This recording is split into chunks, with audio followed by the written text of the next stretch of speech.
In order to lift a 300-gram weight 3 inches off the ground, acted on by a single human input using 3 different simple machines and a powertrain element on the base plate. I connected a wheel and axle to a sprocket that used a pulley to lift the weight up an inclined plane. So in my original sketch, everything was going to be coming off this inclined plane. And so the chain and sprocket was going to be turning the spool. The spool was going to be pulling the weight up on this pulley. And this wheel and axle were supposed to guide the string up in the weight. So the order of operations for the Giant were, so you had to start with the base plate, obviously. And so from the base plate, I started constructing up, because I started constructing up and then I started constructing out. So I started constructing up, and at first I put this inclined plane here, and we'll get to that in the alterations. But so then I put this here.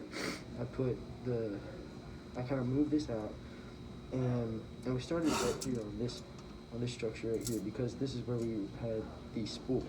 Because the spool is what's going to be the main thing raising that. It's not the only thing, but that's what's going to be actually pulling that weight up. And so then we add on all of these. We add on the wheel and axle, and we add on the sprocket. And the sprocket and the wheel and axle are going to be turning this spool, which is going to be on this pulley, which we built on after, and then which is going to be pulling up that weight. So we basically worked from my right to this left. So for alterations, this is my original sketch.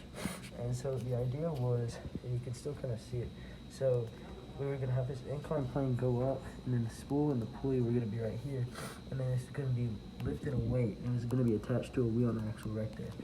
And so this is the main reason this is right here. The problem was there was no point for this inclined plane being here, because it wasn't lifting that weight up. And so we had to put inclined plane on this side, that way the weight could travel up. And then the other big thing, so at first I had a wheel and axle right here, and it was going to go up a track, and it was going to bring that weight up. The problem was the wheels weren't moving, so I ended up having to put the wheel and axle right here, which makes sense because it helps a lot more with turning it. And then lastly, the pulley at the beginning was right here, but that didn't help at all whenever you were turning it. So I had to move the pulley up here, that way it actually acted in its right form.